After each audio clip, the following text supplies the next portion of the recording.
வணக்கம் மக்களே. இப்போ நம்ம என்ன பார்க்க போகிறோம்னு கேட்டிங்கன்னா, தாளிப்பு வடகம் துவையல் தான் பார்க்க போகிறோம்.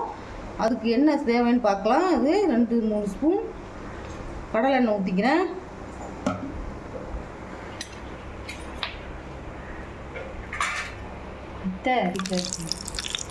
இப்போ ஒரு மிளகாய் இது மாதிரி வறுத்து எடுத்துக்கிறேன்.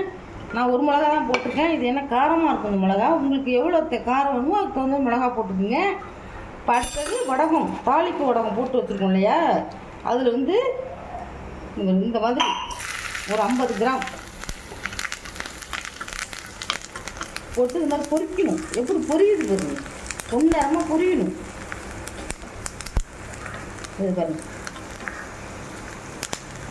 கடுகு இதெல்லாம் பொரியுது பாருங்க. இந்த வடகம் துவையில் வந்து தயிர் சாதம், ரசம் நல்லாயிருக்கும். சாதத்தில் சூடாக போட்டு பிசைஞ்சு சாப்பிடலாம். எண்ணெயெல்லாம் ஊற்ற வேண்டாம், அப்படியே கழிஞ்சு சாப்பிடலாம், அருமையாக இருக்கும். இப்போ பாருங்கள், வடகம் நல்லா வறுத்துட்டேன், பொரிஞ்சிச்சு பாருங்கள். இந்த ஸ்டேஜில் வடகம் தள்ளிடணும்.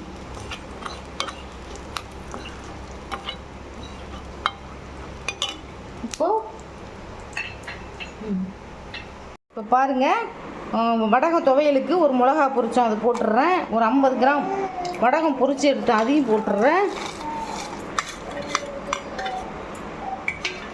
ஒரு நெல்லிக்காய் சைஸ் புளி, அதில் உள்ள நார் ஓடு எல்லாத்தையும் எடுத்துகிட்டு ஒரு புளி ஒரு சைஸ் நெல்லிக்காய் சைஸ், பெரிய நெல்லிக்காய் சைஸ் போடுறேன்.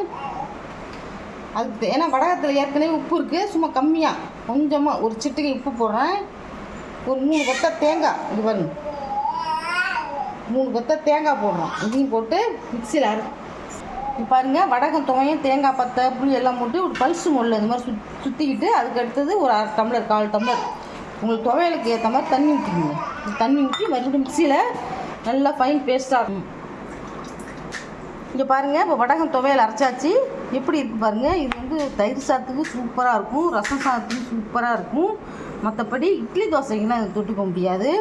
சுட சாதத்தோடு இதை போட்டு கொஞ்சோண்டு ஒரு சொட்டு நல்லெண்ணெய் ஊற்றி சாப்பிட்டிங்கன்னா அருமையாக இருக்கும், உடம்புக்கு நல்லது. ஏன்னு கேட்டிங்கன்னா இதில் நிறையா பொருள் நம்ம சேர்த்துருக்கோம்.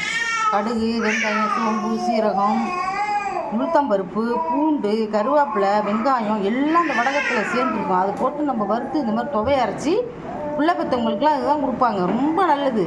சும்மா ஒரு தயிர் சாதத்தை வடித்து தண்ணியை ஊற்றி வச்சுக்கிட்டு இந்த துவையில் வச்சு சாப்பிட்டாலே அவ்வளோ சாதம் சாப்பிடலாம்.